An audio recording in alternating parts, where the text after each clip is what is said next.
22 दिनों से जारी युद्ध के बीच अभी अभी की बहुत बड़ी खबर आ रही है। अमेरिका के डिएगो गार्सिया बेस पर भी हमला किया है ईरान ने। हिंद महासागर में यूएस बेस पर ईरान का यह हमला। ईरान से लगभग 4000 किलोमीटर दूर है डिएगो गार्सिया पर 2 बैलिस्टिक मिसाइलें दागी है। वॉल स्ट्रीट जर्नल के हवाले से यह बहुत बड़ी खबर है। तो अब अभी तक आपने देखा जो खाड़ी देशों में, मिडिल ईस्ट में जो अमेरिकी बेसिस है वहां पर हमला, लेकिन पहली बार ऐसा हुआ है 4000 किलोमीटर दूर हिंद महासागर में डिएगो गार्सिया पर हमला किया गया 2 बैलिस्टिक मिसाइल के जरिए ईरान की तरफ से। इजरायल में ईरान का मिसाइल हमला जारी है। मध्य इजरायल की बात करें तो ईरान ने यहां पर अटैक किया है। इजरायल ने हवा में ही मिसाइलों को गिराया है। इजरायल में ईरान का मिसाइल अटैक, हवा में ही इन मिसाइलों को नष्ट किया गया। तो सेंट्रल इजरायल में ईरान के हमले जारी हैं। इस दौरान रिहायशी इलाकों में भी हमले किए गए। कई इमारतें भी इन हमलों की जद में आई हैं। हवा में ही कई मिसाइलों को इंटरसेप्ट किया गया। और वहीं ईरान पर राष्ट्रपति ट्रंप का बहुत बड़ा बयान, हम अपने टारगेट के बहुत ज्यादा करीब हैं। डोनाल्ड ट्रंप की तरफ से यह दावा, ईरान की नौसेना और वायुसेना लगभग खत्म है।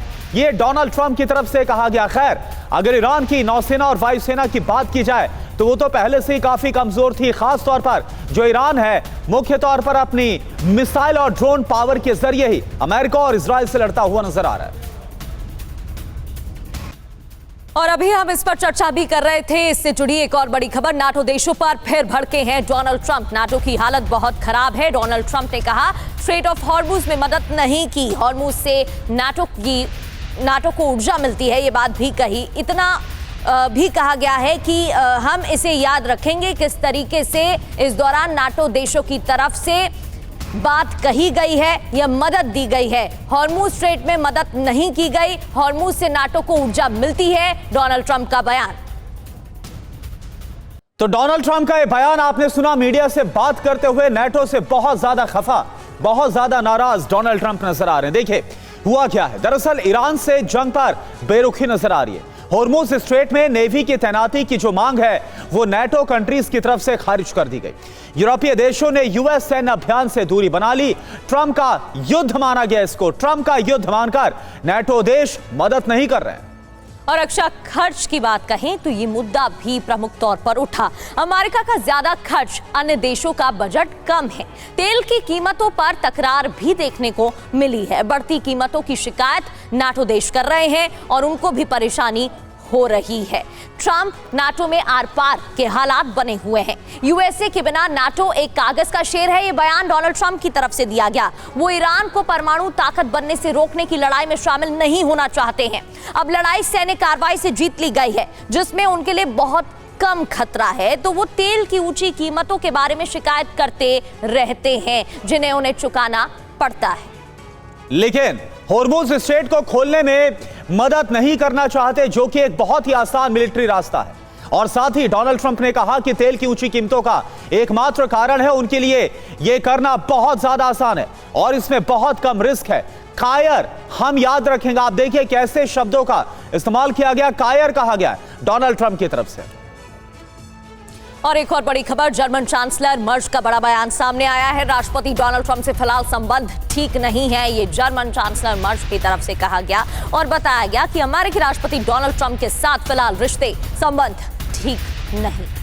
तो फिलहाल उनके साथ संबंध ठीक नहीं है। जर्मन चांसलर मर्ज को आप सुन रहे थे। ब्रिगेडियर डीएस त्रिपाठी सर, आप इसे कैसे देख रहे हैं? जिस तरीके से नाटो देश के साथ ट्रंप की आर पार देखने को मिल रही है, रिश्तों में खटास देखने को मिल रही है, क्या इसका फायदा ईरान को मिल सकता है? क्योंकि पहले से ईरान मजबूत स्थिति में कहीं कहीं नजर आया है।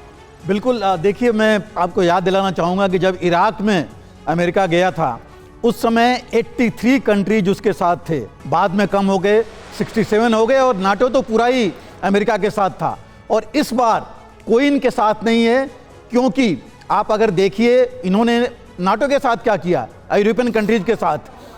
जब इनका पहला टेन्योर था ट्रंप का, तभी ये कहते थे कि हम नाटो के लिए इतना पैसा अमेरिका क्यों खर्च कर रहा है।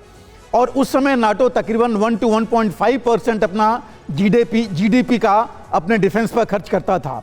और अभी सेकेंड टेन्योर में इन्होंने सब कुछ कम कर दिया और मजबूरन पूरे यूरोप को, नाटो को 5 to 6% ऑफ GDP उन्होंने अपना खर्च करना पड़ेगा अपने डिफेंस के लिए।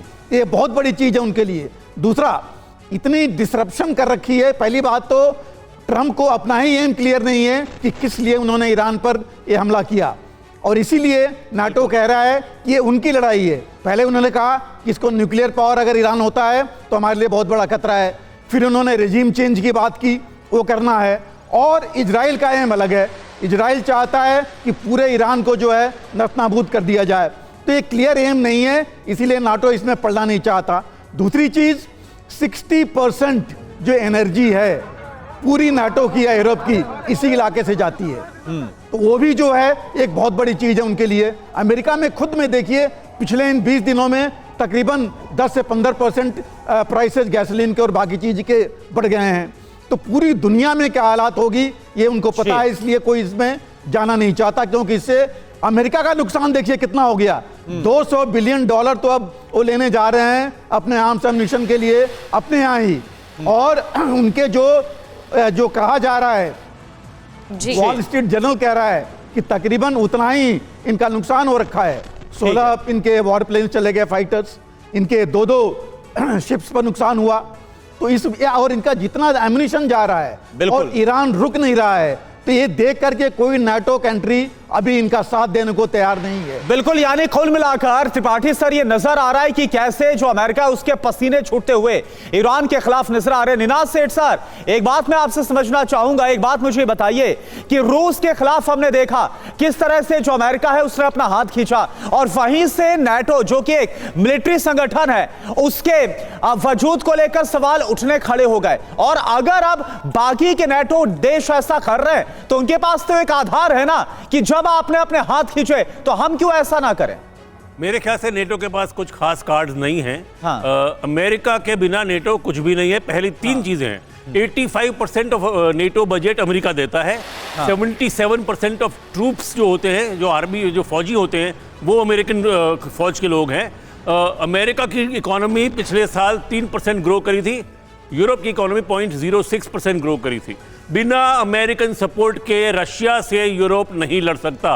ये सब गीदड़ भपकियां हैं। अमेरिका के बिना नेटो कुछ भी नहीं है। और ये भी याद रखिए कि अभी तो इंग्लैंड का रुख साफ नहीं है, ब्रिटेन का रुख साफ नहीं है। और दूसरी बहुत बड़ी चीज़, इतनी अमीर हो गई है यूरोप, इतने अगर आप यूरोप में रिटायर होते तो आपको बहुत सारे बेनिफिट मिलते।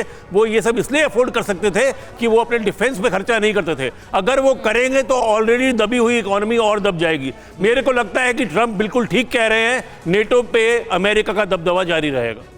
बिल्कुल सर, लेकिन जिस तरीके से बजट खर्च कम है इन देशों का, उनकी तरफ से भी ये बात कही जा रही है कि अमेरिका जितना हमारा बजट खर्च नहीं है, तो अगर हम इसमें इंक्लूड होते हैं या शामिल होते हैं तो नुकसान हमारा होगा।